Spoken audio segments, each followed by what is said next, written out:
There it goes. So again, welcome everybody. Welcome to our annual meeting.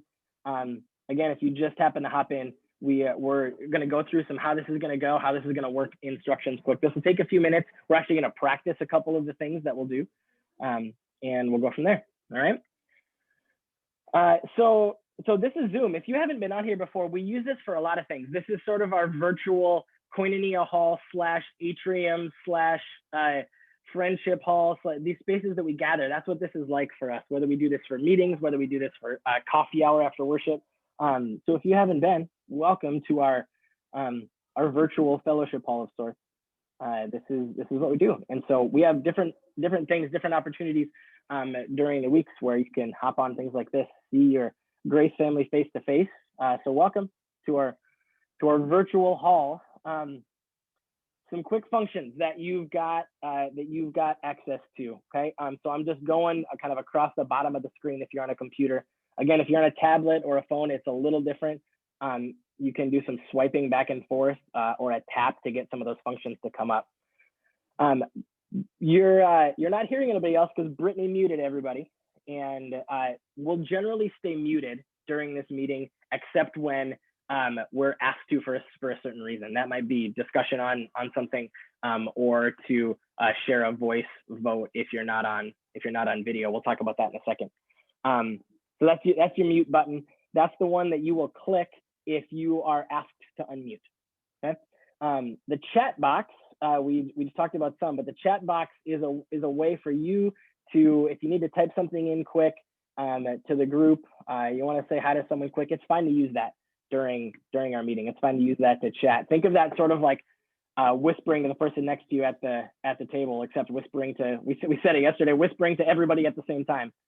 So feel free to use that chat box some. We're not going to use that for official business.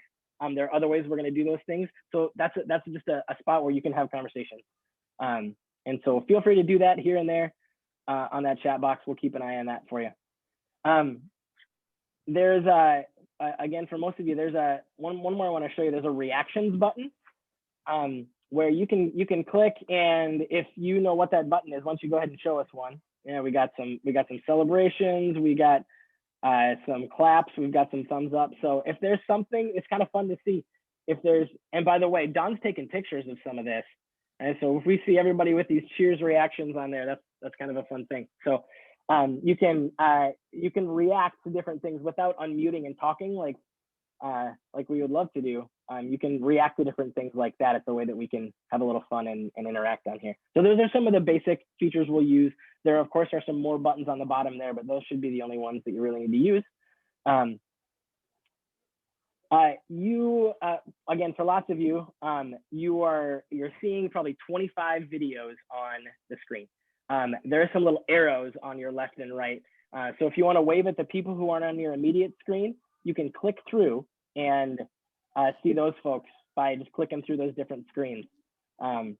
Because we've got 90 different screens right now. And so between that, P.S., we're clearly at our quorum, by the way, leaders. We're just fine there.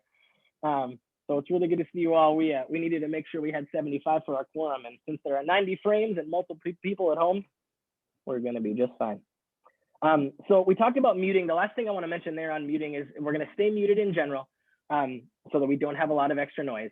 There'll be some different times where you might speak. The two main ones might be on some discussion or sharing your vote via your voice if you're not on video.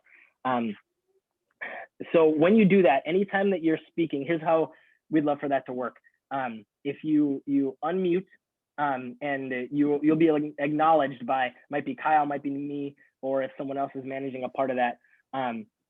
How you'll do that is you'll raise your hand. If you've got discussion, for example, on a vote, you'll raise your hand and you'll be called on by name. And so, yeah, thanks, Pastor Jen. All right, so Pastor Jen has discussion. Pastor Jen, go ahead and unmute, say your first and last name, say your point of discussion, and then remute. That's how that'll work. Perfect.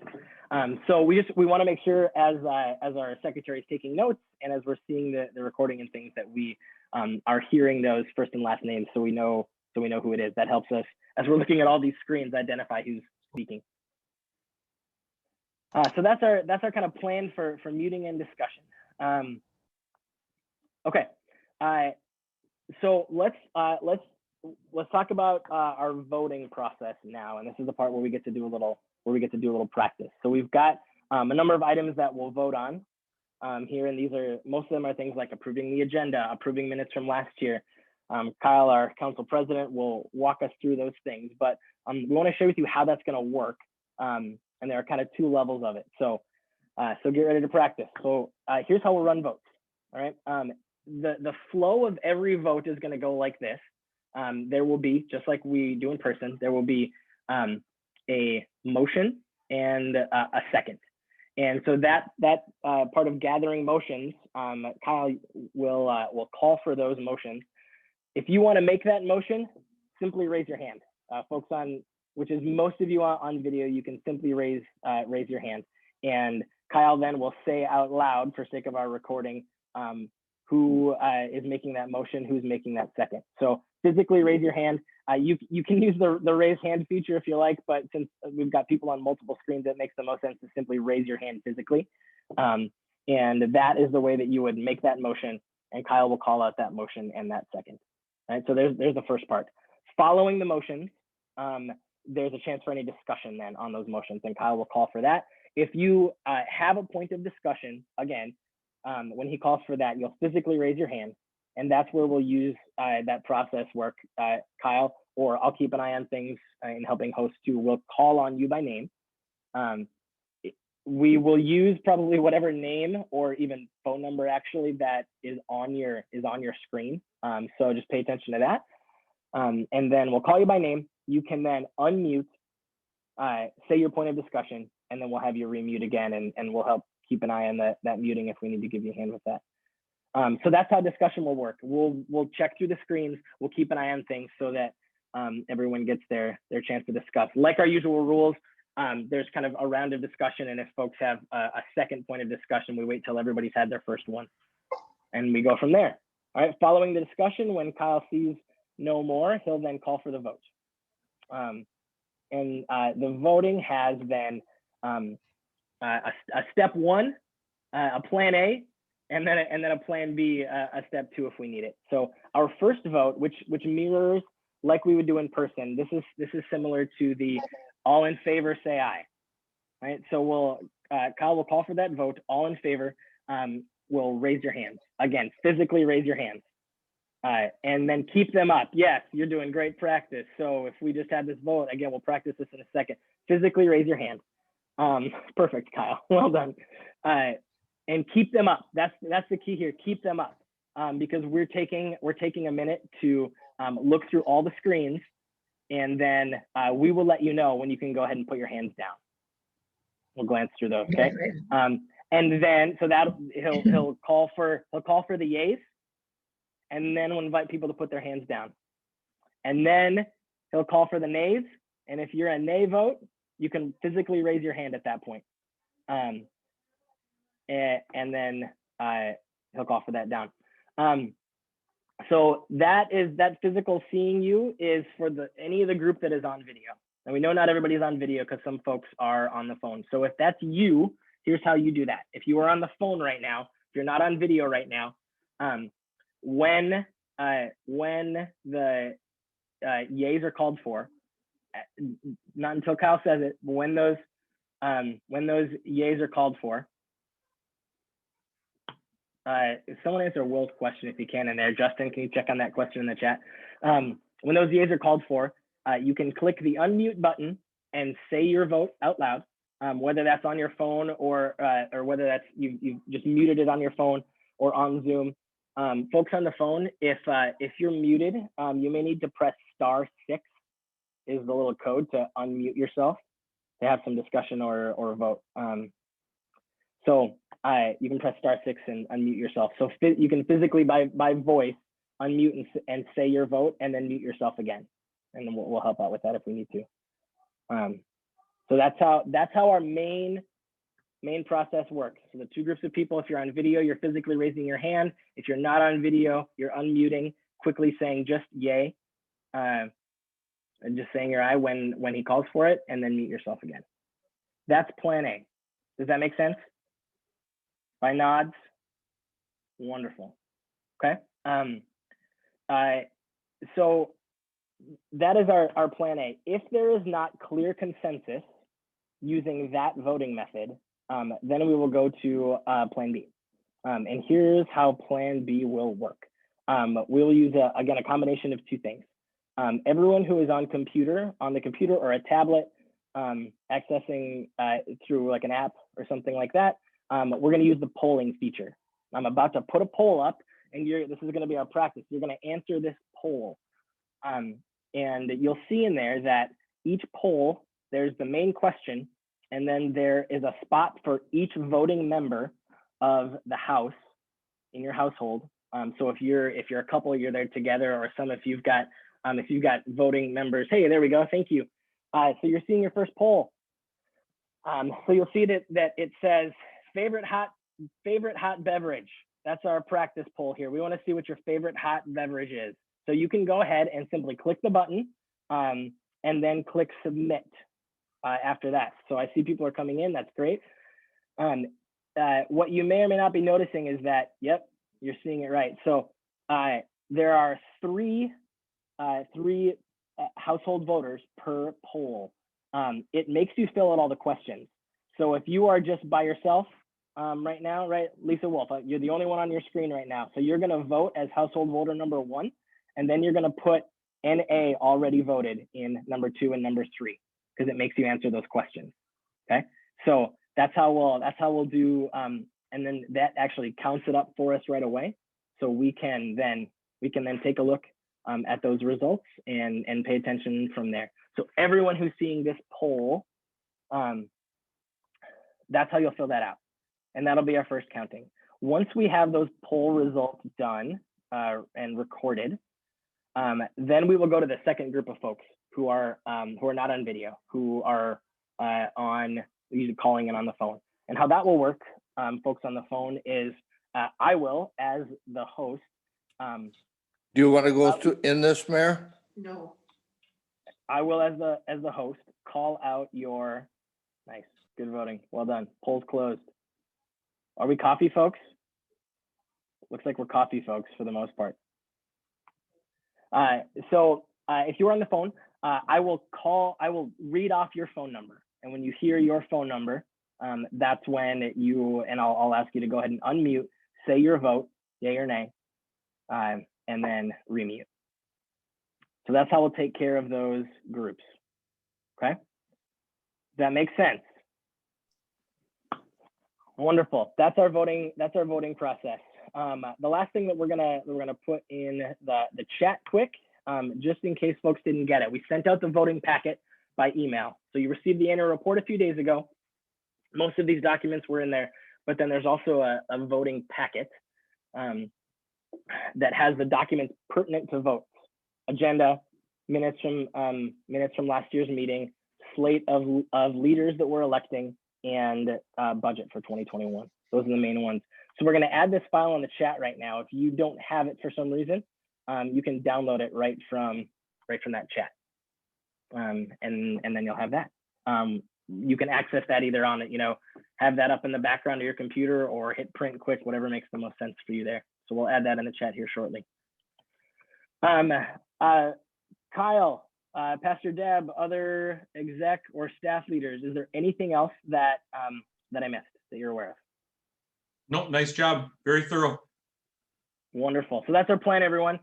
Really good to be with you. Again, if you have problems, you can pop something or questions, pop something in the chat. We'll monitor that. Or if it's some tech things, give Brittany a call. That's our plan. We're off. Welcome to the annual meeting. Excellent. Thank you, Jared. Appreciate that. I would like to officially call the Grace Lutheran annual meeting, call it to order. And as with every meeting, I'm going to ask Pastor Deb to give us some devotions. Thank you, Kyle. For our devotion this morning, I want us to dwell a little bit in Paul's letter to the Romans. We're in a little piece of chapter 5. What's fun about annual meetings sometimes is that it's a time to boast, right? It's a time to boast about the awesome things that we've been able to do with God in the last year. And so in Romans 5, the Apostle Paul writes about boasting.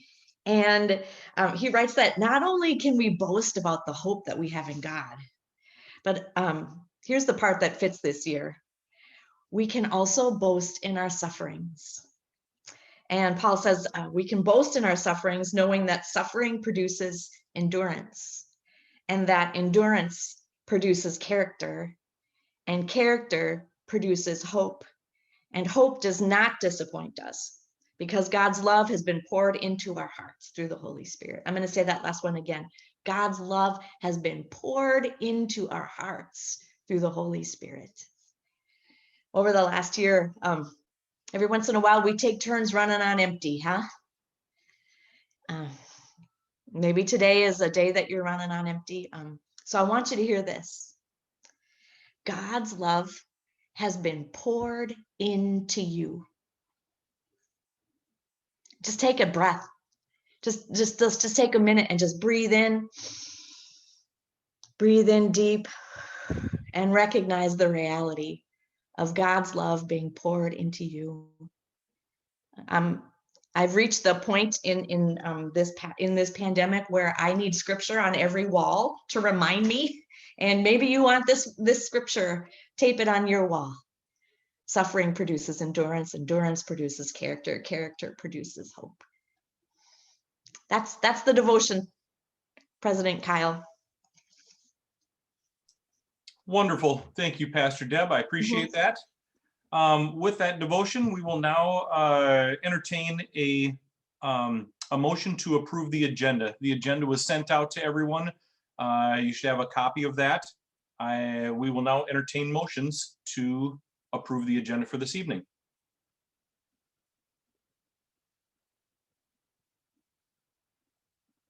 I'm looking for a motion. And as okay, I see Amanda, thank you. I've got a motion. Do I have a second? I have Mark and Marlis Brandel as a second. Any discussion? So for the discussion, if you'd raise your hand, we can entertain any discussion. Jared, I'm assuming you're looking for people. I'd like to acknowledge Don Blumenquist. You have a discussion? You'll need to unmute yourself. I was kind of delayed there. That's okay. That's all right. All right. Anyone else? Discussion for the agenda for this evening, or today? I don't see any other, Kyle. You don't see any other? All right. Seeing none. We will now vote with hands. And so all those in favor to approve the agenda for today, raise your hand for aye. And you're going to need to have a little patience here while we run through. Okay. And all those, everybody's hands down. Any opposed for nay? Raise your hand. All right. We have an agenda. Thank you, everybody. Now we need to move to the minutes from last year's annual meeting. We can now entertain a motion to approve the minutes from last year's annual meeting. I have Will Morgan that is motioning. Do I have a second? I saw Doug Drosky as a second. Now we're going to vote again. I'm sorry, any discussion? Discussion or addition to the minutes from last year's annual meeting?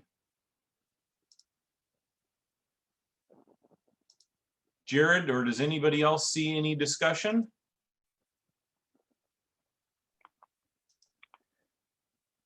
Seeing none. I see none. All right, we are going to vote again. All those in favor of approving the minutes from last year's annual meeting, raise your hand for aye. Excellent. Hands down. And raise your hands for nay. All right, we have approved the minutes for last year's annual meeting. Thank you, everyone. Next on the agenda, I want to make sure I'm doing this right. We got minutes from last year's. We're going to do the president's report next. So for those who I have not met, I've done a fair amount of Zoom calls, but this would be the one that I am most excited about recently. It's so awesome to see everybody's familiar faces. For those of you that have not met me, my name is Kyle Hoverston. I'm the council president, and I will say it has been an honor to serve the Grace community over the past couple of years as church president. And like all of us, I have to say I did not expect to be in this role during both a major pastoral transition and a global pandemic. With that said, I would like to acknowledge a few. I'd like to take a couple minutes to acknowledge and discuss a few of the many challenges that we faced, as well as celebrate some of the successes of 2020. I'm grateful that 2020 Grace Lutheran Church was able to figure out ways to be church. It was a difficult year to kind of think that we were going to be able to be church. And looking back, we did a great job. I appreciate everybody's flexibility and resilience around the design and implementation of creative ways that we came together to make this happen. As we outlined in our letter to the congregation a couple months ago, we are going to make decisions about regathering in person based on caring for the most vulnerable among us. We are following the Minnesota Department of Health guidelines, which right now discourage people from gathering in large groups indoors. As we move through winter towards spring, Minnesota department leaders have encouraged churches to remain cautious. This is because the variants that are coming out of this pandemic are highly transmittable. And as more people get vaccinated, many people become less cautious with this behavior. So we want to be mindful of how we get together, and the leadership of Grace kind of discusses this and revisits this on a regular basis. It's been great to have the leadership of Pastor Deb and Pastor Jen and the relationships that they have with the Minnesota Department of Health. But I just wanted to highlight the fact that this is something we are evaluating on a regular basis. Financially in 2020, we were able to finish the year not only with money in the bank, but with funds that were left over from our PPP loan, which I'm so happy to say has now been forgiven. I'm waiting for applause. There, yeah, I see a couple, exactly. This is only due to the strength of your commitment to Grace. We saw our giving remain steady and strong throughout the pandemic.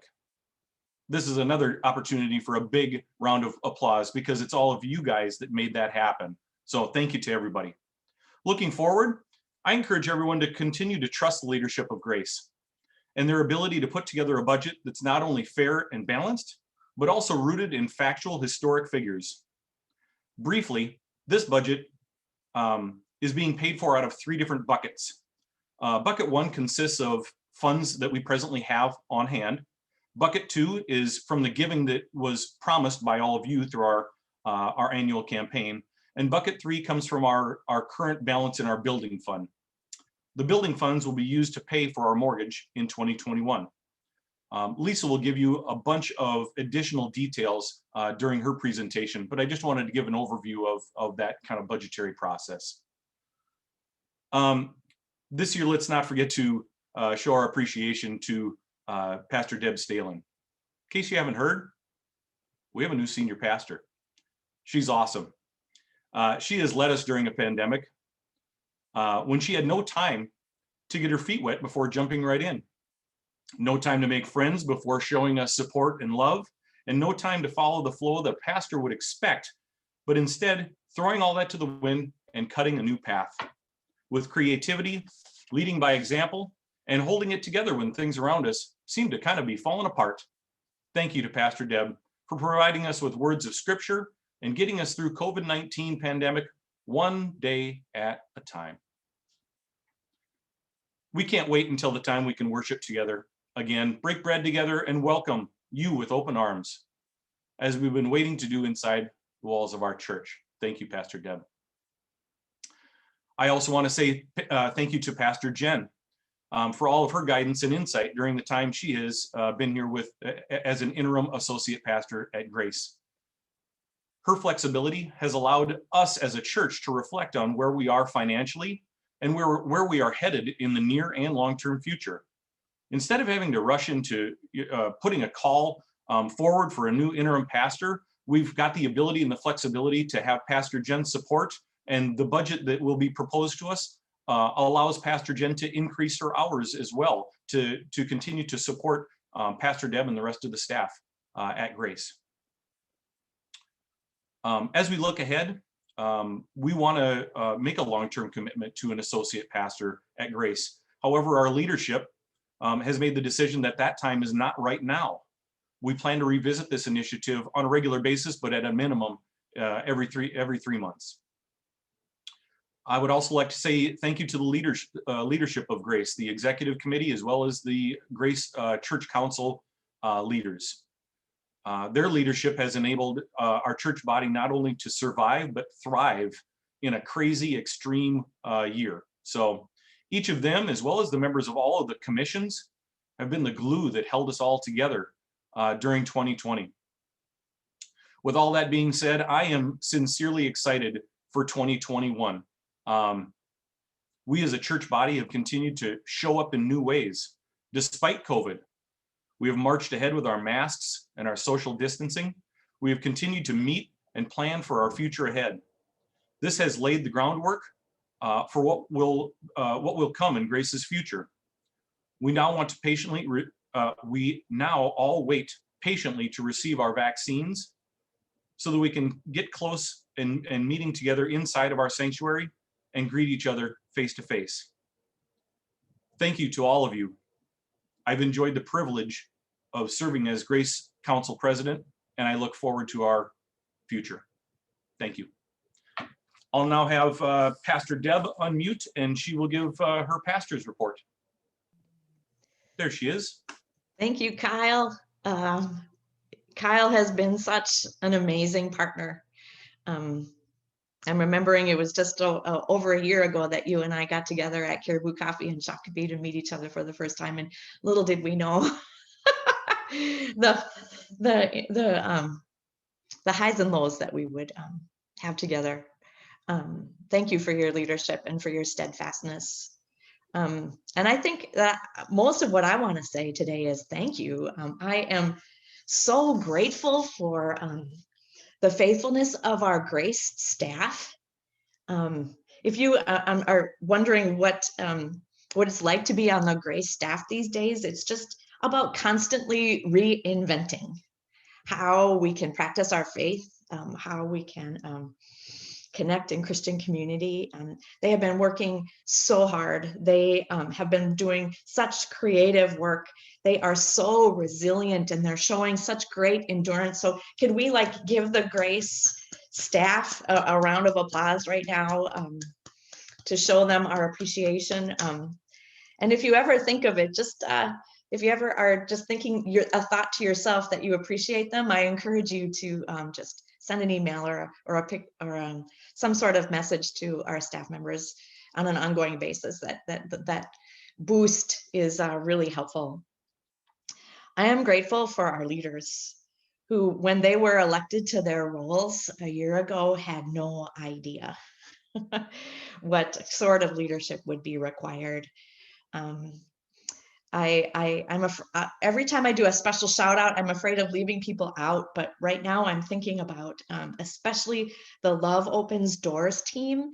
They worked incredibly hard to organize resources for our ministry in 2021 and in a way that holds our vision at the center. The racial justice team that just sprung up organically and after George Floyd was killed and said, hey, as people of God, part of following Jesus is work for racial justice. Those who organized and participated in neighborhood church, who set up chairs in driveways and got people together in groups so we could be with regular human beings to practice our faith. Our exec and our council and our commissions, all of these people who have just gone so deep in their commitment to God's mission. Thank you so much. I am also grateful to all the Grace folks who do this really important thing, showing up for one another in spaces that might be virtual or might be in a small group in a parking lot somewhere. And I also have great empathy for people who have found it difficult to connect. we hold you in Christ's love. And we wait for the day when you're able to come up for air and have the ability to participate more fully in Christian community again. So that's my section on thank yous. I want to spend the rest of my time just looking ahead to 2021 and thinking about where should we put our energy. I'm suggesting that we put our energy into 4 places, and all of those things start with the letter R. Relationships, regathering, reimagining, and racial justice. More than anything, you know that people are hungry for relationships, and so we are going to be we're creating a plan for an intentional season of listening to one another's stories. It's been a while, and we've been through some stuff, and so we'll create spaces where we can be curious with one another and listen to one another. I think equally so, people are ache to regather in person, and so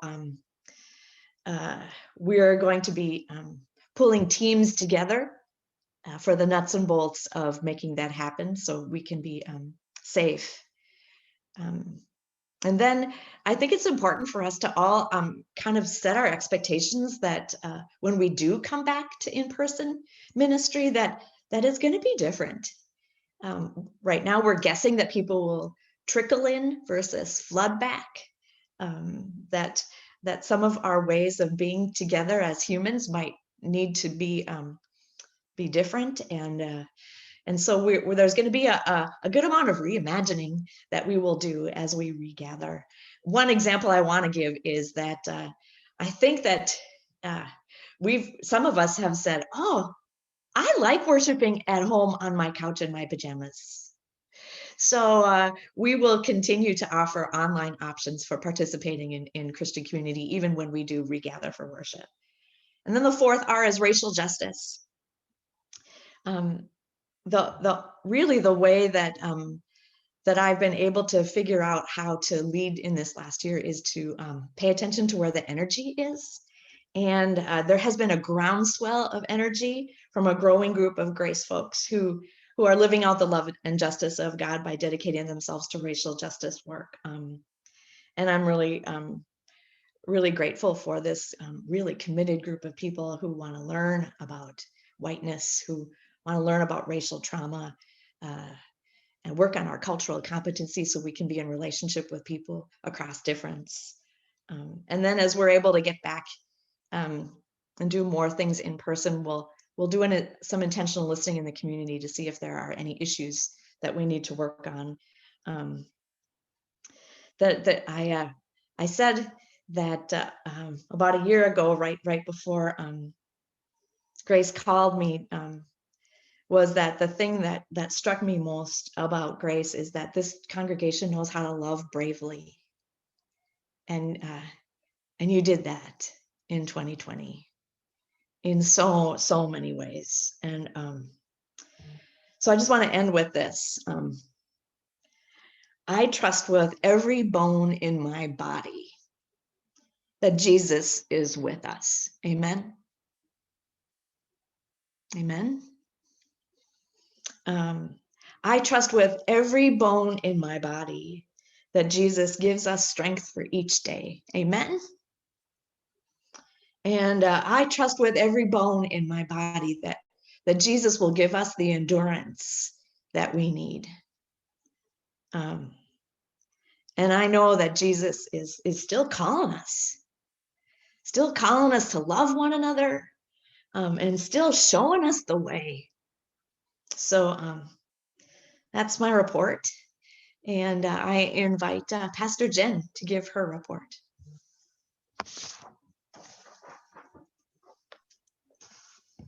Greetings, everyone. Let's see here. Awesome. Thanks, Jared.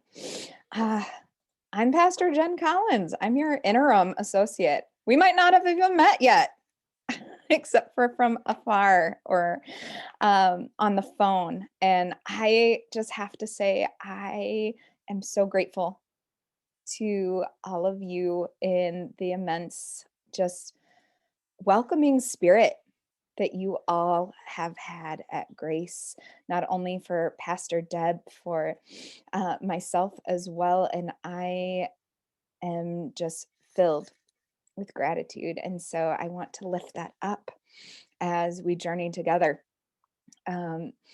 Entering into this community, I didn't know what was going to unfold, as I imagine many of you, but in this journey, it's been really great to see us open up and to reimagine, to seek to understand who we are, whose we are, and claim that, right?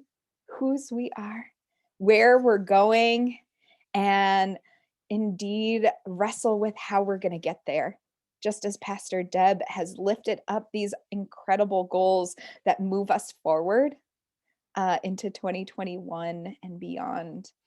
We have been sitting at this liminal space, this threshold, and there is so much opportunity that lies ahead. I know that many of us have never encountered a pandemic like this, right? That would shake our very existence. And yet we are in it together, grounding ourselves. And so if you read my report, I offer up this prayer of guidance that we find in Psalm 25. It says, "To you, O God, I lift up my soul. Oh God, my God, in you I trust. Do not let us be put to shame. Do not let our enemies exult over us. Make to us your ways known, O Lord. Teach us your paths. Lead us in your truth. Teach us. For you are the God of our salvation. For you I will wait all day long. Be mindful of your grace, O God, and your steadfast love. May you hold those words. May they feed your soul in this day as we think of how God has been with us and God continues to be with us, guiding us. We've never stopped worshiping. Our doors have always remained open in the various ways in which we've reimagined. We have stayed connected and made new connections and are continuing to discover what that means.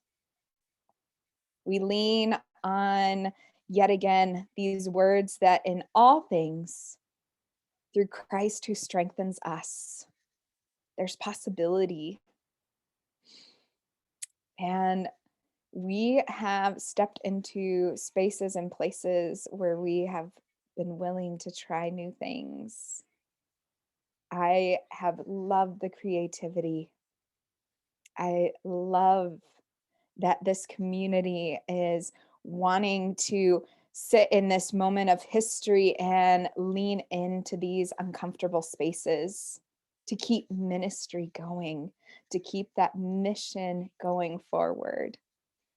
We are seeing faith forming and life forming moments. And I just want to lift that up out loud.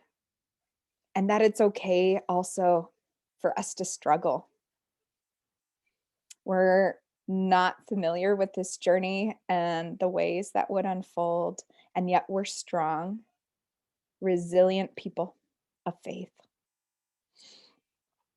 We have reworked online platforms. Give it up to all those who have been a part of that and helping us become this hybrid church as we look forward, as you've heard from our other leaders, right? Ways to be in relationship, to regather, to continue to reach into our wider community.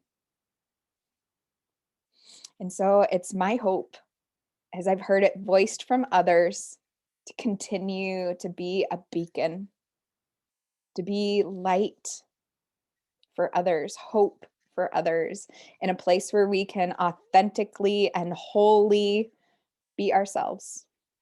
As you look forward to the coming year, hold an open heart and mind, my friends. May there be curiosity and imaginative spirit for you to dream with God about where and how Grace will be transformed in both the operational and spiritual ways. It's not just all here, it's here and in your whole being. And so I shared this a few weeks back in one of the sermons, words from the Reverend Dr. Martin Luther King Jr., another prayer for our hearts as we as a community look forward. And we say, use us, oh God. Show us how to take who we are, who we want to be, and what we can do, and use it for a purpose greater than ourselves. So celebrate that. I want to see some hands. Where's those celebration hands, right? Amen. So at this time, I end and hand the microphone back over to Kyle. My microphone hand like this. Thank you, Pastor Jen. Thank you, Pastor Deb.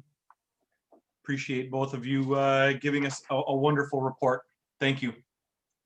Just a quick one, Kyle, just to interject, folks. If we kind of spotlighted those speakers, so you were probably seeing the bigger view, so we could see who was speaking there. If your view changed, you can change that back so you can see everybody if you'd like. Sometimes it kind of automatically puts you on the kind of there's that speaker view where you're seeing just some video and the one main person. So for most of you folks, that's in the upper right corner. Might be different on the phone again, but in the upper right corner where it says view, or you might see speaker and gallery, you can change from the speaker view to the gallery view, so that you can see back to the whole screen of people. Thanks for that pause there, Kyle. No, thank you. I had to move Linda Lichty over to my main screen so I could see her while I'm seeing everybody else. So Linda, if you would come off of mute, I believe you are up for recognitions and elections. Linda is part of the nominating committee, and thank you, Linda. Appreciate you coming on. Well, thank you. And it's exciting to see so many people on, especially a lot of the people that are already on commissions and committees and who will be elected to new positions. So in starting, I'd like to recognize the people who are finishing their terms now and leaving their current commissions.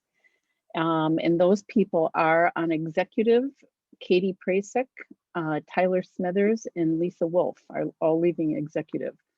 On adult ministries, Chuck Swanson and Keely Kreppen. Thank you both. For children, youth, and family, Candace Prawalski, Brittany Barkus, and Leah Stoop are all leaving, and we want to thank you. On outreach, Amanda Schillinger and Kara Godwin are leaving that committee, and we thank them for their service. Stewardship, Todd Walden, David Feely, and Cody Tresselt Warren are all leaving, and they did an awesome job this year also. On the worship committee, Jean Sanbo and Mandy Beach are leaving worship. Thank you to you. The audit committee, Gary Austin is leaving that committee. Thank you, Gary.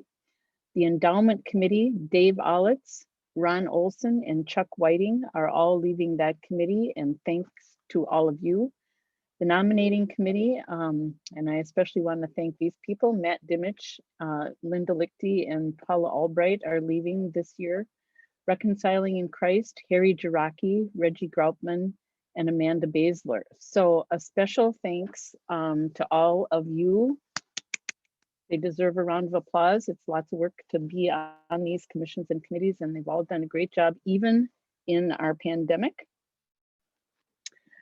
Next, I'd like to present our ballot, and there are already some revisions to that ballot. So I'm going to call those out initially, just so you can kind of look over the ballot and see what's going on, but know that these names are not on there.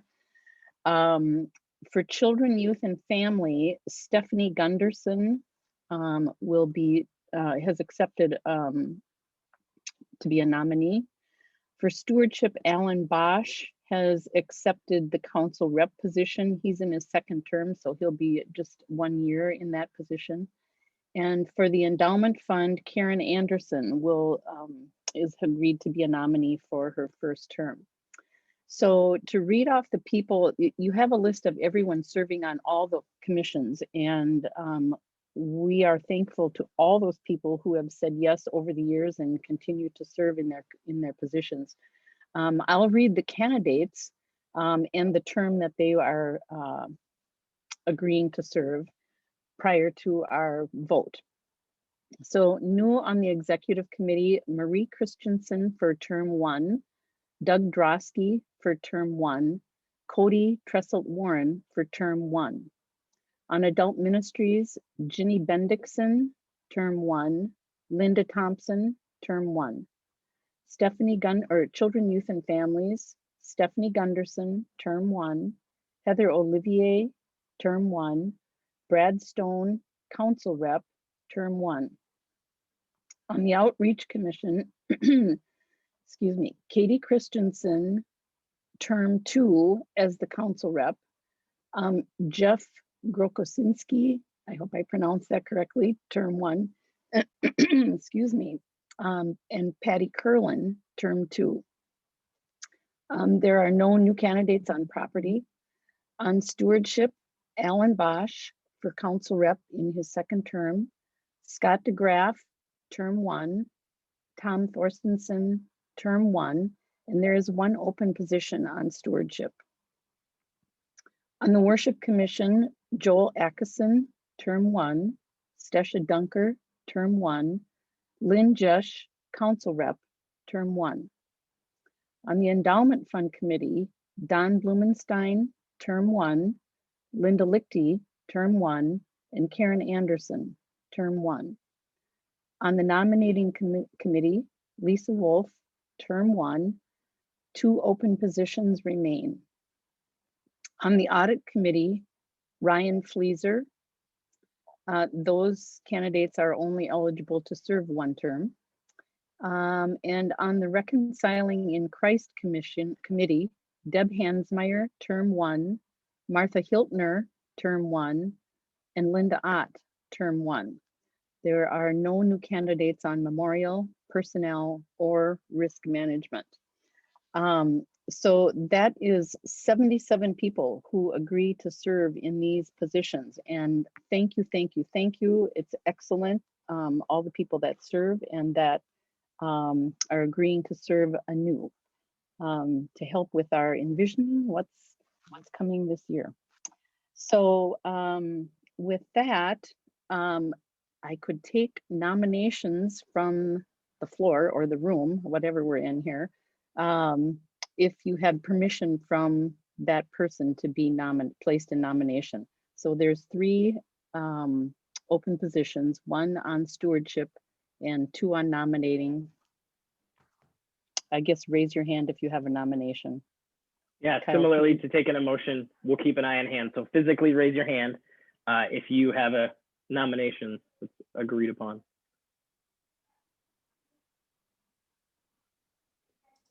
Or if you're on the, if you happen to be on the phone and not on video, go ahead and unmute if you've got one. We'll give it another few seconds there just to check through these screens.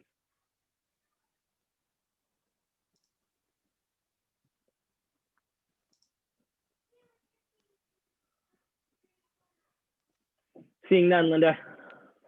Okay, seeing none, I then make a motion to accept this slate of candidates for officers in the executive or in the commissions and committees of Grace Lutheran Church. Thank you, Linda. Could I ask for a second? We've got a motion from Linda. Will Morgan, I see, is a second. Any discussion? You can raise a hand and we can unmute you, or you can unmute yourself.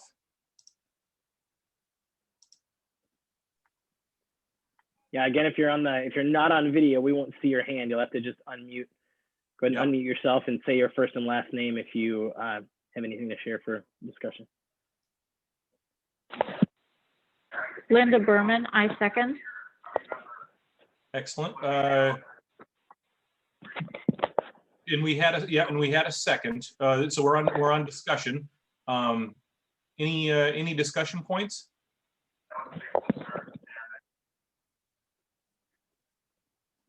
All right, we'll now vote same way. All those in favor, aye with a hand up. Those who are on the phone, you can quickly unmute and say your aye to have your vote heard. Aye. Aye. Wonderful. All right. hands Kyle, down. give us another, there you go. I'm sorry, go ahead. I think we just want to make sure we got through all the screens on these couple. I think we're good. Yep, and I Justin, went through you all the okay? screens. Thank you. Now, everybody's hands down. All those opposed with nay, if you'd raise a hand.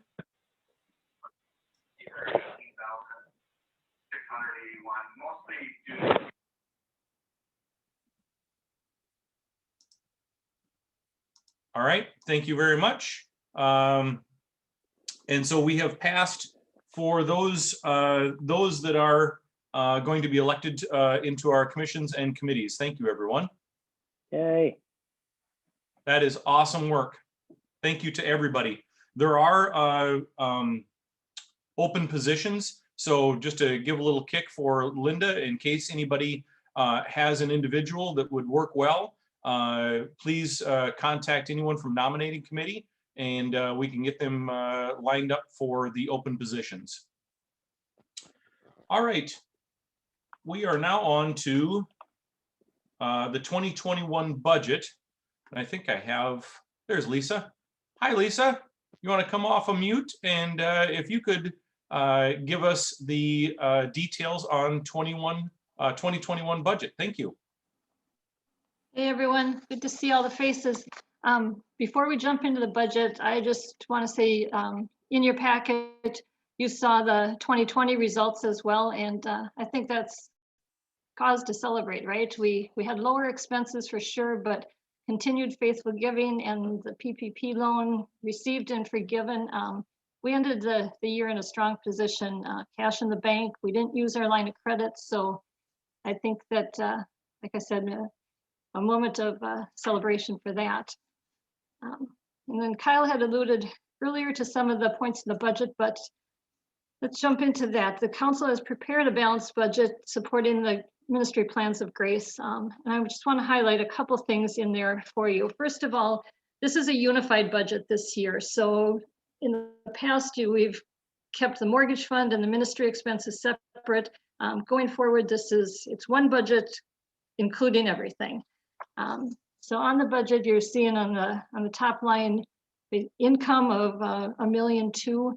That's coming to us from three sources. We have pledged offerings for 2021 of $877,000. That's an increase from 2020 in both dollars and the number of households who have pledged.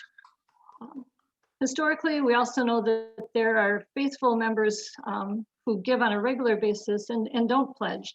So using some of that historical data, we're anticipating roughly $170,000 to come from that. And then we have funds on hand that have been given for the mortgage payment. They're sitting in the building fund in the checking account there. So roughly 200,000 or up to 200,000 could be used for that for mortgage payments. Moving to expenses, as far as staff goes, we've included a 2% cost of living and an additional 1% increase as we continue to move towards Synod guidelines in salaries for our staff. We have interim associate pastor moving to 30 hours per week with partial benefits through the end of June. After that point, July 1st, we have budgeted for a full-time associate pastor with benefits. The children's ed position, we have budgeted to stay at a part-time position of 20 hours per week for the full year, based on discussions with staff, CYF commission, faith formation. This seems to be sufficient for this position right now, and it's in line with staffing levels at other congregations of a similar size. Cleaning costs and utilities are budgeted at a reduced level through March due to reduced or minimal use of the building at this point. We've included $7,000 towards social justice initiatives as we continue to explore ways that we will live our vision and our welcome statement in the community. That that all said, we came to a balanced budget. And there were things that we would have liked to include that could be important. And if offerings increase or circumstances change, we certainly can include some of these, which would include a possible upgrade to the security system, a part-time paid parish nurse position, a part-time community organizer, additional funds towards the social justice initiatives. So you have the forms sent to you, or the budget sent, and I just want to say in summary that council was very confident in this budget that we're presenting to you today. And so I will make a motion that we accept the 2021 budget as presented. Thank you, Lisa. Lisa has motioned. Could I have a second? I've got a second from Jacqueline. And Jacqueline, I'm going to spell your last name just for sake for Sally, and it's Regalado, correct? Thank you. We have a second. Now we will open for discussion. In this particular forum, we're going to ask you to raise a hand. Know that the executive committee and church council, I mean, we start this process last year. So we've discussed, rediscussed, revisited, and we don't claim to understand everybody's questions. And that's why we want to open it up for a discussion. So if you have questions based on Lisa's presentation, now is the time to ask those questions by raising your hand, and then I will acknowledge, we will unmute you, and you'll be able to bring up a discussion point.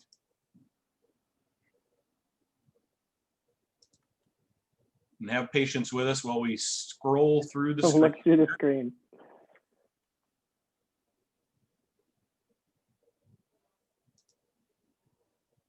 Huh. If you are on Phone. Paula, is that you, Paula Albright? Yeah, so let's unmute Paula. Go ahead, Paula. Well, my question is how much is left in that building fund right now? Good question. Um, Lisa? So in the building fund at the end of 2020, we have, hang on, sorry. We have just over, we have $387,000. And then this, I'm guessing then the debt, the 268 on the budget thing is our mortgage then, our annual mortgage So let me see what you're looking at. under the expenses on your budget, Lisa?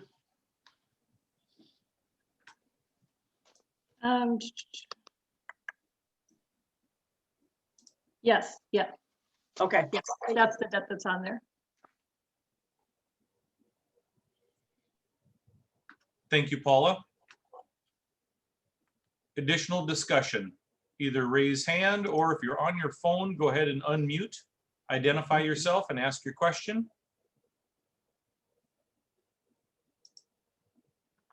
I think I see Brian Lowe. Brian Lowe. Yep. Mark, we'll come back to you after that. Brian. Yeah, I would like to hear some more discussion about the community organizer. So that's a position that there had been some discussion that would be a valued position for us making relationships in the community and listening in the community to see where our energies could be put to use. In light of trying to present a balanced budget, we did not include a paid position for that.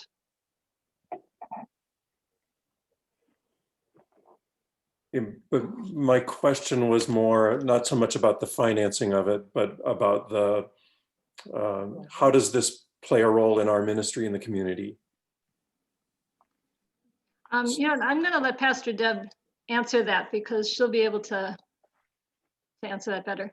Yeah, so there are many churches in the country that have community organizers on staff, and typically what a community organizer does is build relationships both within the congregation and out in the community, and be able to foster coalitions, bring people together to co-create justice in the community.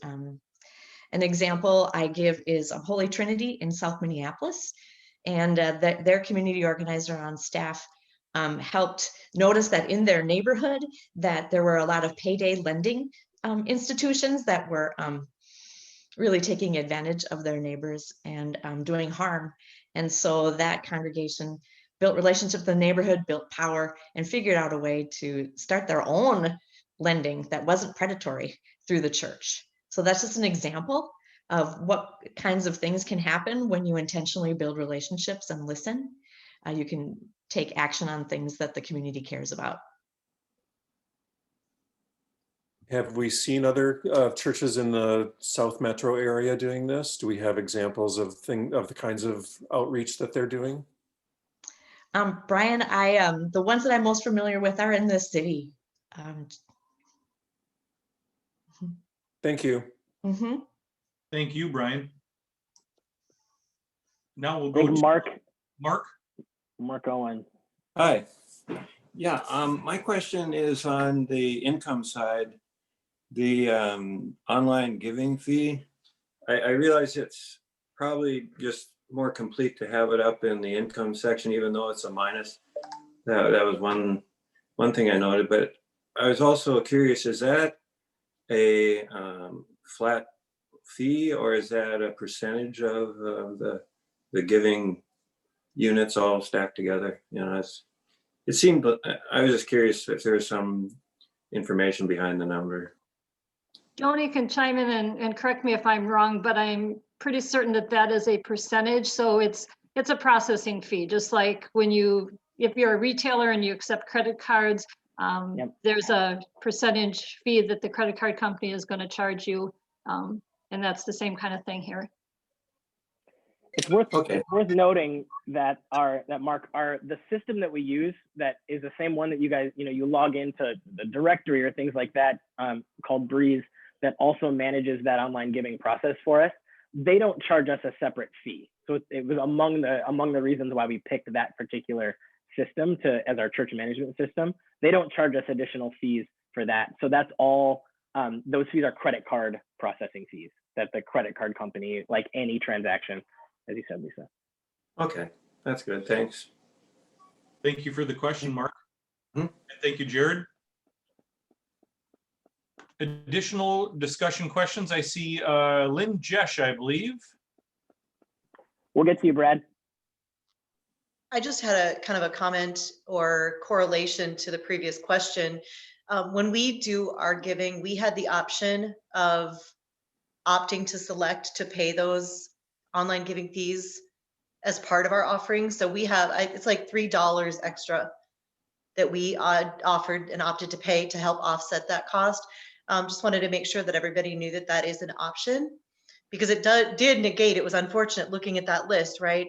You've got 1.2 million in, you had the $10,000 like loose offerings, and then you had the negative 10,000 for the fees. They totally offset each other, and that's just unfortunate to see. So we just wanted to point out that we do have the option of absorbing that ourselves and paying that fee, and others could also choose to do that, and we could maybe see that number go down. Thank you, Lynn. Appreciate that. That's a great comment. Thank you.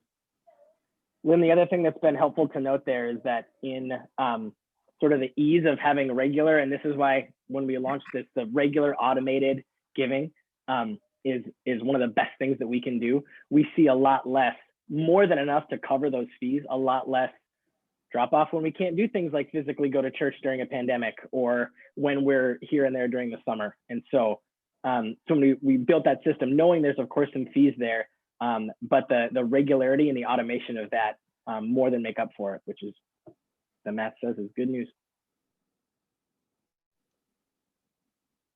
Great questions and comments. Additional discussion points. Brad Stone. So I had two comments. The first one was as sort of as a corollary to what Paula was asking. Can everybody hear me okay? Yep. Yeah. If we're going to run in with a $100,000 amount in our building fund, was there any discussion about paying off the principal early? I know this year that Joni did look at refinancing. She explored those options. The penalty that we would pay to our current lender and the closing costs of a new loan kind of negated the benefit of doing that. But that has been looked at. And then the other side of that is we do recognize that at some point, in probably the not too distant future, we will look at some kind of a debt reduction campaign. Well, and I'm not, can you hear me still? Yeah, I'm not suggesting we renegotiate the loan. I'm suggesting we take that money and pay off the principal. Because the majority of what we're paying right now is always interest, as it always is when you start with a building. The first, whatever it is, years are always interest, and the principal's, 10% of it. But if we have 100,000 extra at the end of the year in our building, maybe, and we're rolling now our building payments into our general budget, maybe we should take that 100,000 and just reduce the amount of principal we owe. And then you would also reduce the amount of interest that you pay because your principal isn't as big. Okay. I'm just asking if that was a discussion. And if not, maybe it should be. And then the second thing is that I heard that when you were talking, that we were talking about a full-time associate in July, which means to me that we ought to be having a committee fairly soon start looking. Is that in the near future? Pastor Deb or Lisa? As far as the pay, yeah, there was a discussion about taking funds to pay down the loan. And I think at this point, given the pandemic circumstances that we're still living in, we want to opt on the side of being a little more cautious, not knowing how things are going to develop over the next few months. So for sure that would be an option, but we didn't want to do that just because we have money in the bank. We didn't want to use it all up right now. It felt better to keep a little bit of a cushion there at this point. And then you're right, the timing of the full-time associate pastor, that probably is going to get pushed. Realistically, it could get pushed out more, right? Because we don't have a committee in place working together on that right now. So we may, that's something that exec and council is going to revisit on a regular basis to determine when that timing is right. And it could very well be pushed out further into later in the summer or the fall, yeah.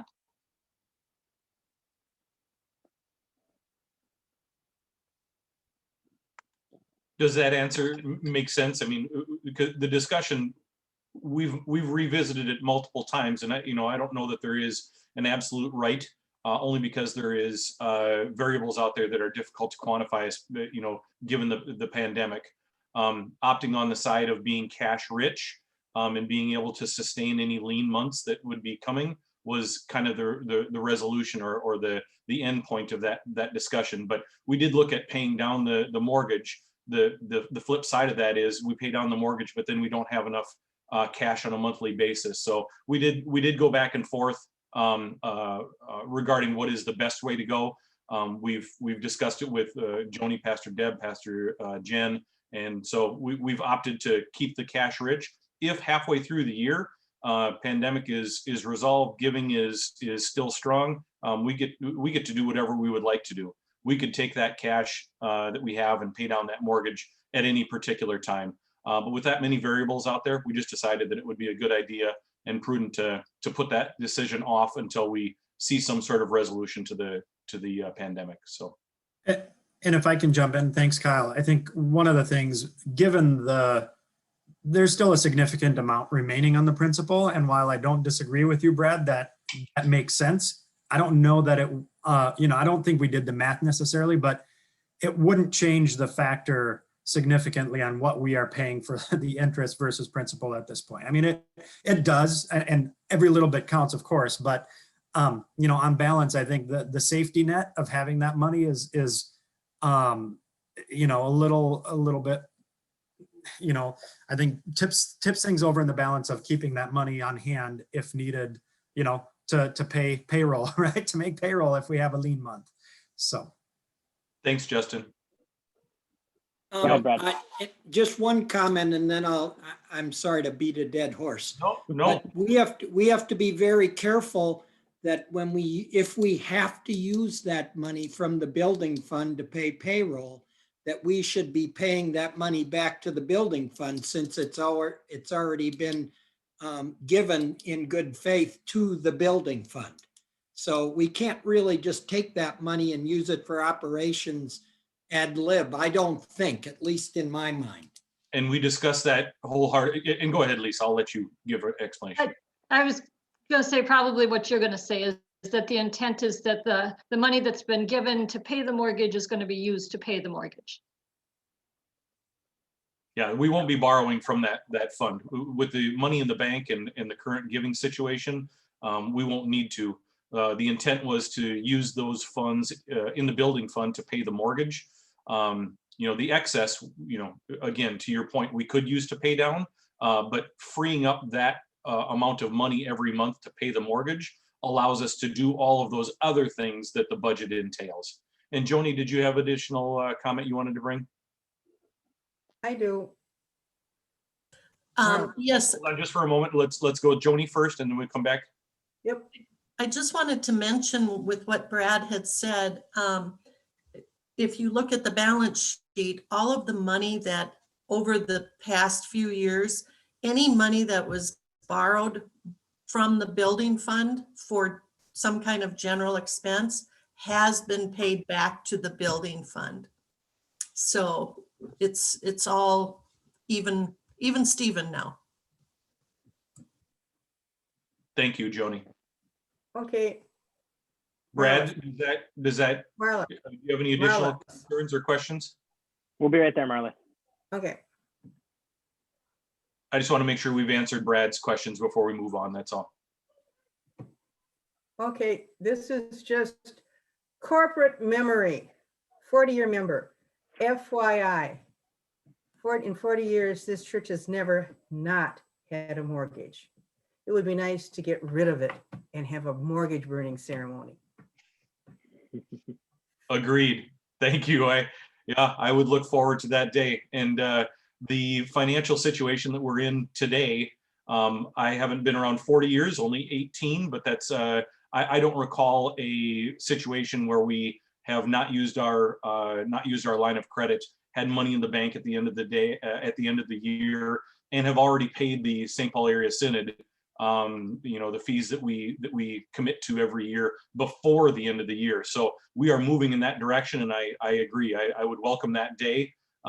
We are definitely in a more financially strong situation this year than we have been in the past. But I agree. I would love to have that burning ceremony right there with you. I'll give you the matches. All right. Mark, looks like Mark had a comment.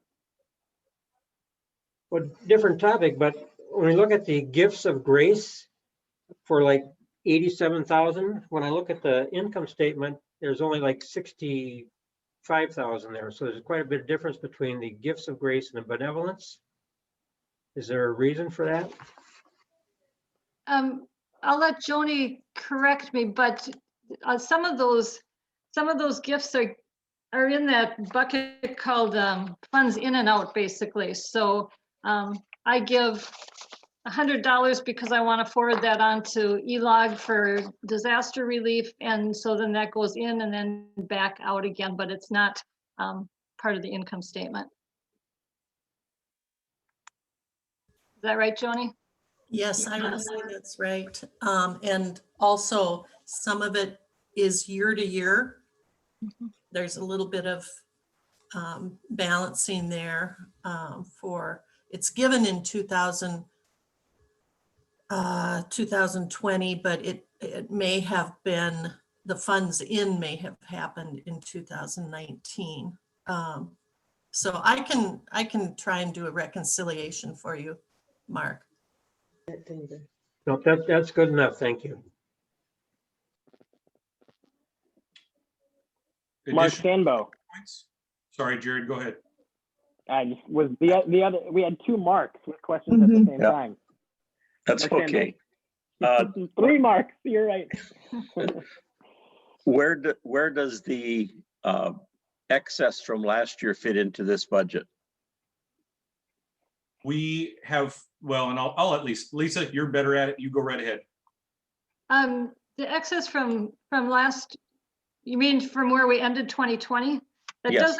That doesn't show on the income statement because that was income last year, but we do have money sitting in the bank at the end of the year. So at the end of 2020, we have $200,000 Right.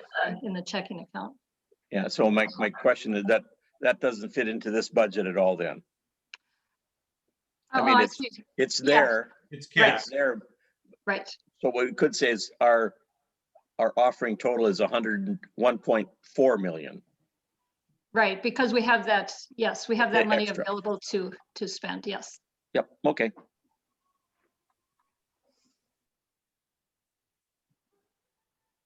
I'm seeing Diane with a question.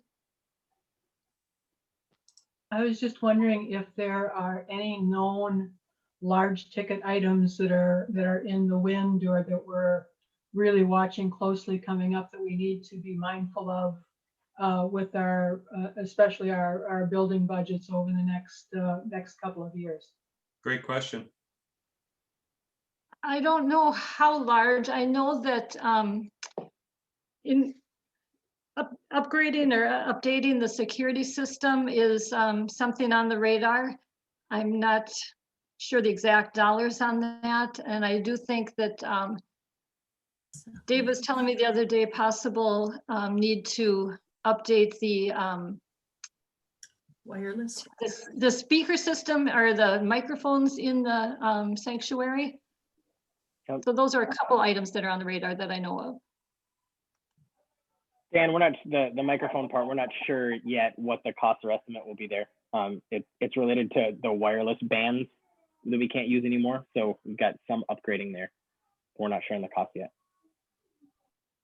We're not looking at a $300,000 roof to pay for in the near future, however. So good news. We can check that box. Additional discussion points. Linda Thompson. There we go. There was some talk about renovations to the kitchen. And I don't know if those have already occurred, but it was a new stove and maybe countertops and that sort of thing. Where is that at? And that money was coming from the craft fair proceeds. So the new stove was installed. That's was working fine the last time we used it in March.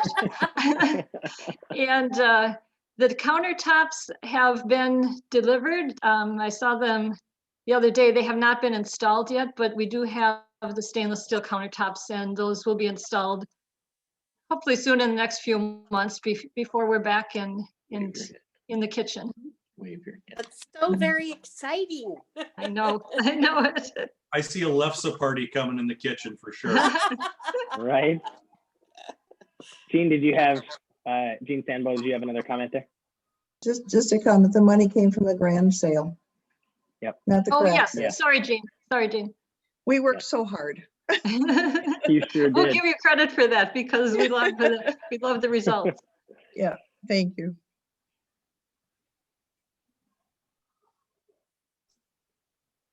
Jim Turgeon.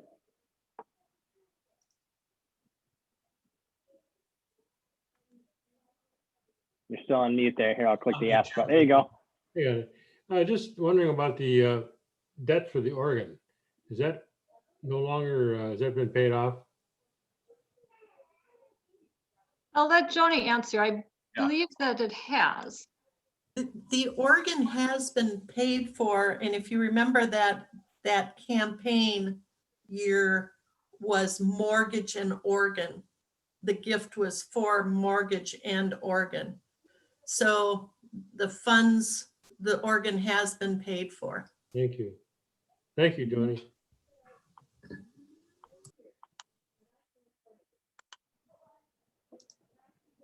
discussion points, please raise your hand. We can identify you and get you off of mute. Again, folks, if you have one and you are not on video, we can't tell that you're raising your hand. So feel free to unmute. The first thing to do is say your first and last name, and so that we can identify you, and then you can make your point from there.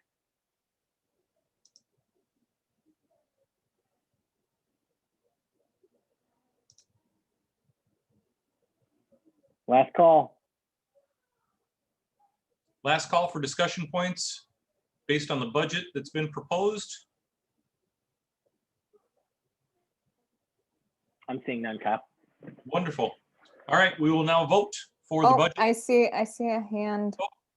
It was, yep, speak. There. I can't, the name. Knut. Newt. Okay, now you answered the question for Brad, but the thing is, you have not satisfied the question of Brad to me, because I do think that money should be paid off for the mortgage. The reserve of 100 and some thousand, that should be just plain paid down. Okay? So noted. Thank you. Yeah, noted. And again, I don't know that there is an absolute right because of the variables that we don't know about regarding the pandemic. And so we're playing it in a conservative way based on the fact that if this continues on for another year and we get lean on cash, we would like to remain cash rich so that we can sustain those lean periods. If we 6 months from now don't have a pandemic, everybody's attending and everyone's giving, we can take that money at any particular time and pay that mortgage down. And I think we would all like to do that, but you have to weigh the pros and the cons of paying down versus and then being cash poor, or paying it or paying it off and then trying to suffer through a lean period. Will Morgan, well, so first of all, before I call on you, Newt, did we quell your anxieties? Because I want to make sure that we're answering this. Again, there is no right or wrong. I don't believe there's going to be opinions. We are going on the conservative side just because we don't know what to do regarding the pandemic. But does that at least provide some clarity around why we're doing what we're doing? And that's to Newt. You're still muted there, sir. I'll click that one more time. You find that button? There you go. We've been members since 1968. So we've been around since the beginning of the church. We're old. And the thing is that when we always got into a problem with the budget, we relied on the members of the church to fill the void. So why are you sort of now playing cautious? Because we have never done it in the past, and we should never go this type of conservatism at this point in time.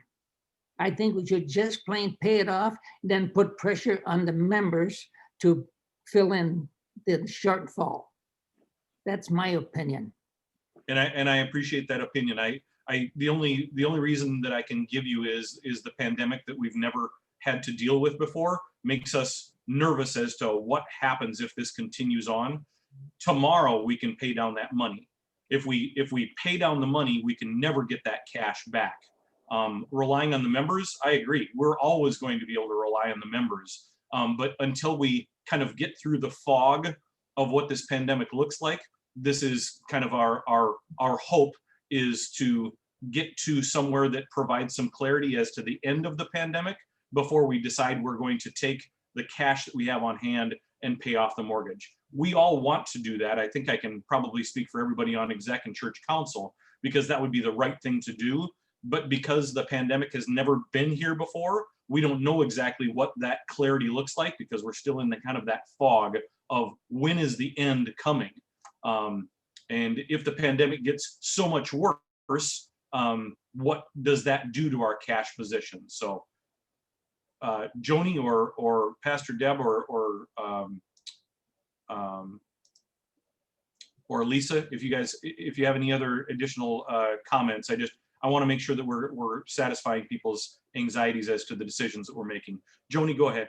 I don't know, Newt, if this would give you a little bit more confidence, but pretty much we have a good relationship with our bank at Merchants and have worked with the same banker since I've been there 15 years. And we have talked about that. And I think it was Justin, his explanation was pretty much what the banker also has shared. His opinion is that, what is it, on a $2.4 million debt, if you pay down 100,000, it isn't going to adjust the interest that much. And so, you're weighing the risk and the benefit. And so that's why, it's almost every year we talk about it. But so it's something on our list to keep, we keep that discussion going. I don't know if that gives you any more confidence, but.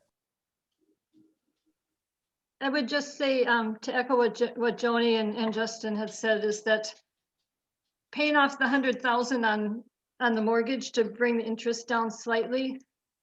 Of course, that's always a discussion, but that 100,000 is 5 months worth of mortgage payments. And so to Kyle's point, if we need that to pay the mortgage going forward, it's going to be better to pay the mortgage on a timely basis versus we paid ahead, we brought the principal down and have slightly lower interest.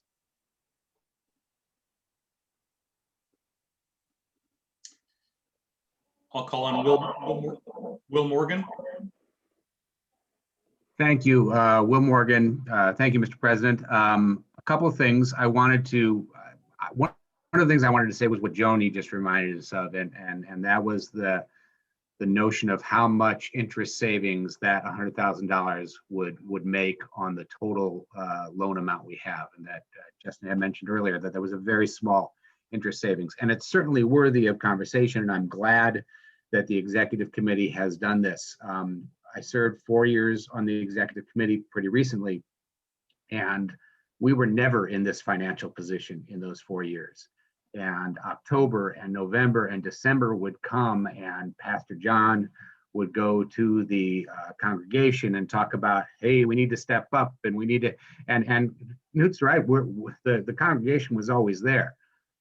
What I look forward to as a member this next October and November and December, hopefully when we're all back at church, worshiping as we all love to, is not having Pastor Deb coming forward to do that and giving the executive committee and council some freedom to start thinking about, okay, we can breathe now. We're not scared. We're not worried about making payroll, and we're not going under the line of credit. And I just think that taking some time to go through this year, seeing what the rest of this pandemic gives us is a really wise, you can call it cautious if you want to.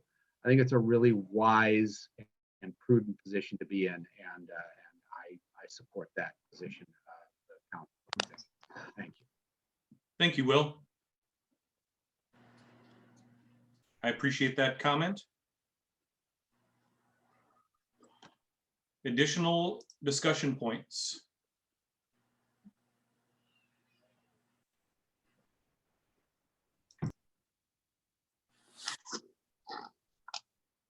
Ask for everybody's patience as we're paging through here. We want to make sure that we've got everybody's points and questions answered.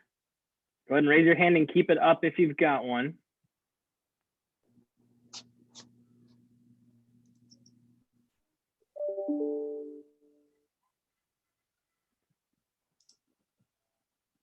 You can wave your hand around to be a little more visible. I see no additional hands. Does everybody from exec agree? I'm not seeing any other hands either. Seeing none. Okay. I will call for a vote to approve the budget for 2021 for Grace Lutheran Church. All those in favor, raise your hand as a signify aye. Keep it up if you would, please. And if you're on the phone, go ahead and unmute quickly and say your aye.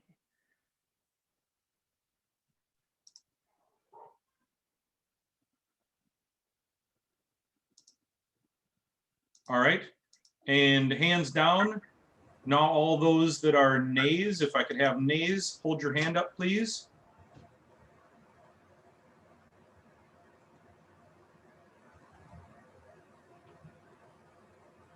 Voting in a pandemic, I gotta tell you, didn't think we'd be here. I look forward to doing this in person the next time. All right, so we have a passed budget for 2021 for Grace Lutheran Church. That deserves a round of applause. Thank you, everybody. Wow. Take a big deep breath after that.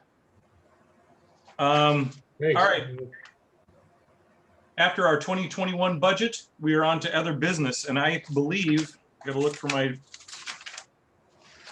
agenda here. We have no additional items. So I will ask for a closing prayer before we ask for a motion to adjourn. Do you want to do the closing Yeah. prayer first, Pastor Jen? Yep, most certainly. Hold on for a sorry. moment. Did I miss Lisa something? has something. Well, before Pastor Jen does that, we have no other items. We should just make sure that nobody else in the congregation has any business items that they want to present.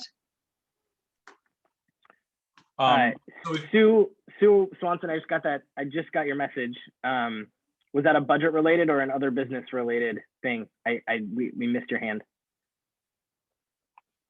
I just clicked the ask to unmute button. We weren't hearing you. Budget. Okay. Well, there you are. I see you, Sue. Go ahead. Chuck and I have been members at least as long as Knut and Joanne, and I can remember clearly all the years.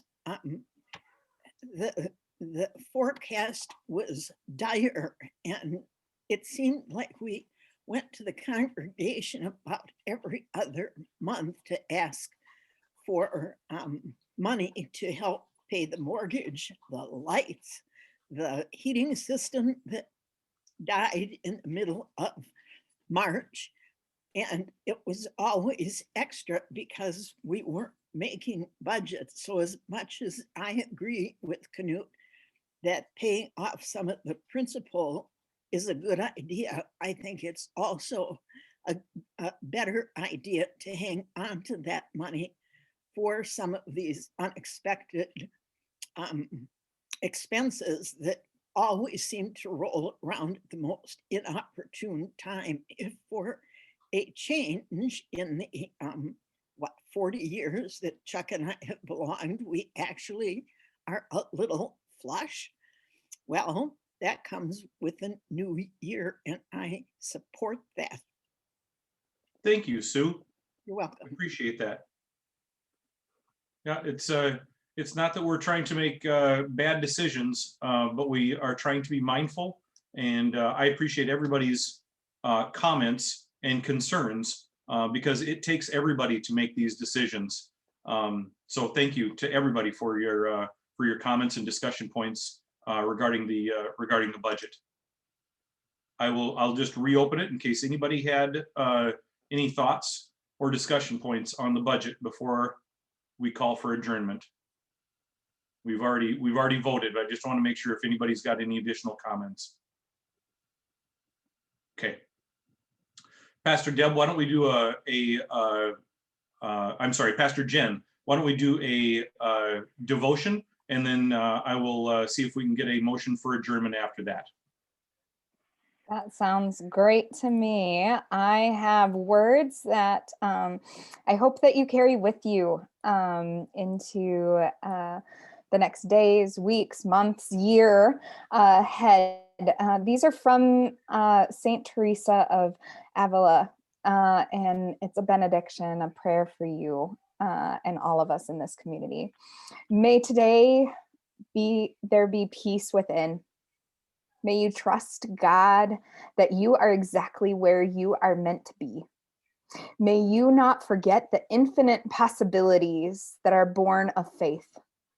May you use those gifts that you have received and pass on the love that has been given to you. May you be content knowing that you are a child of God. Let this presence settle into your bones and allow your soul the freedom to sing and dance and praise and love. It is there for each and every one of us. In the name of our Creator, Redeemer, and Sustainer. Amen. Amen. Thank you, Pastor Jen. Well, with that, the end of an absolutely crazy year, which has had all sorts of ups and downs. One thing I think that we can all agree on is that the situation at Grace Lutheran Church is awesome. I'm so excited for 2021. I'm so excited for Pastor Deb and Pastor Jen to meet everybody in person at some point. I ask everybody in the congregation to lean on each other.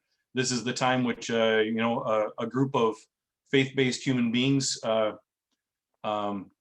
during a pandemic, you should feel comfortable in making sure that everybody cares about everybody at Grace. So thank you for getting on a virtual annual meeting. Hopefully this is a one and done. We never need to do this again.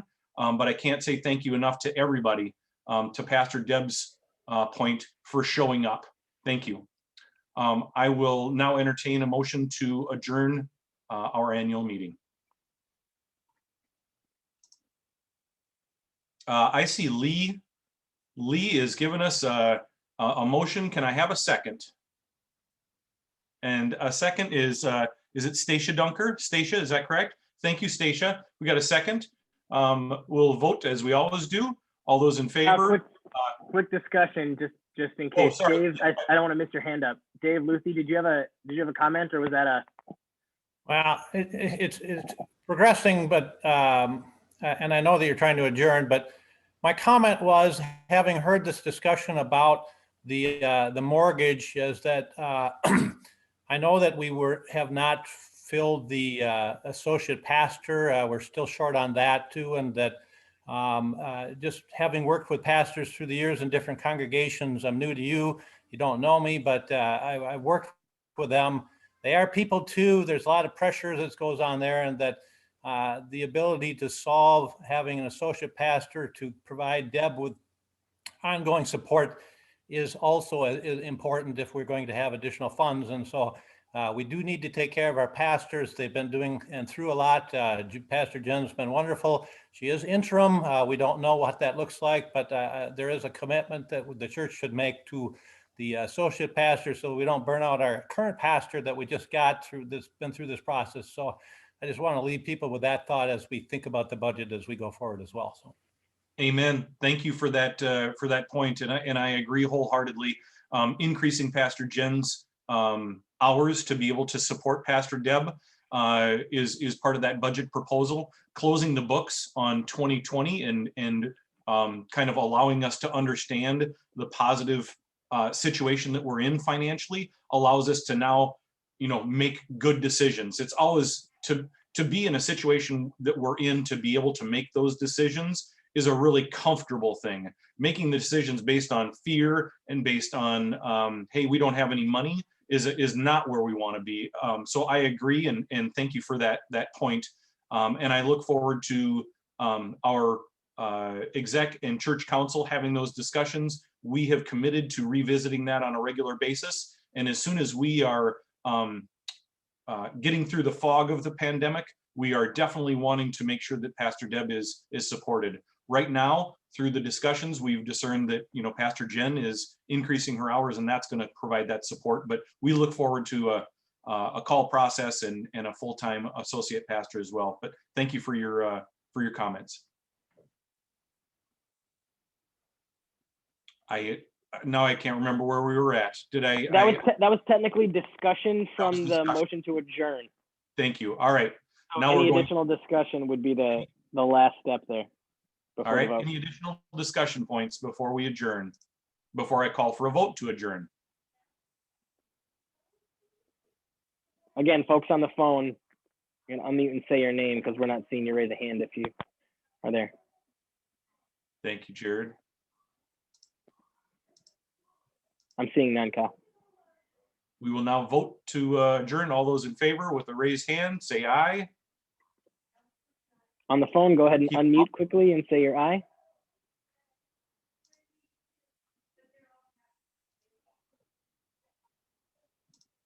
All right, hands down. All those opposed, raise hand for a nay.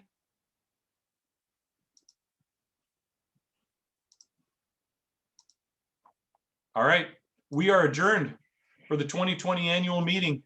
Thank you so much, everyone. I appreciate everybody showing up today. I appreciate everybody's questions and concerns. And and Jared's got a little baby. So thank you. He wasn't here last annual meeting. Since we're adjourned, if you want to stay on for just a second, it's Brian Lowe's birthday. Can we sing? Oh, that'd be great. Unmute yourself and we will sing a cacophonous happy birthday to Brian Lowe. Ready? Happy birthday to you. Happy birthday to you. Brian. Happy birthday to you. That was Silky should have been directing this. My gosh. That is so bad. That was horrible. I'm just glad we got the recording. We got that recording into perpetuity. So that is fabulous. How many orbits, Brian? Brian, are you on 29 orbits? He's 29 again. 29 again. Oh, gosh. Jared, you need to find a recording of Happy Birthday so that when we do this, you can just plug that in rather than of us embarrass ourselves. I wouldn't deny us the chance to have such a beautiful rendition. Right. Yeah. Thank you, everybody, for showing up for each other today. Good. We had a wonderful showing. Yeah. Thanks, Kyle. So good to see everybody. Hi. Bye. Thanks, Pastor Deb and Pastor Jen. You're awesome. Oh, you're welcome. You guys You're rock. welcome. Thank you for your leadership, Kyle. Yes, Cal, thank you. Have a good day, everybody. All right. Bye. Bye-bye.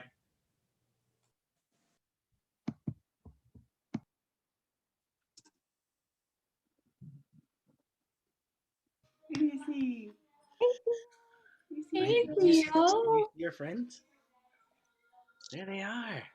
He's like, what are all these faces? What are these boxes in front of me for? And it'll be great. Is that the place? Sunday morning. Somebody take this. Do you see all your friends? Hi. Jared, any housekeeping that we need to close out? I can't say thank you enough. You did a great job of teeing it up and making sure everybody was heard from. So thank you so much. Yeah, likewise. Well done. I think that was as smooth as it could possibly be. Yep. Yeah. Awesome. You know, including all the discussion pieces. Yeah, we've got that's going to record back to my computer. So we'll have that in our files. And I'll check in with the pastors and see what we think about intentionally saying, hey, if you missed it, you can watch it back. If it makes sense to put that out there. We obviously had plenty of folks. So we'll see what makes sense, but I'll have it. We'll make sure we get it archived and everything. So I know you know who Emmett is, right? Yeah. I'm letting you know that you do not have permission to use any piece of my video as some meme that's going to go viral. I see my son taking a little video snippet of me and then like going out on YouTube, and then that'd be it. I'm on Today's Show next week, so no, you don't have my permission. And Jared.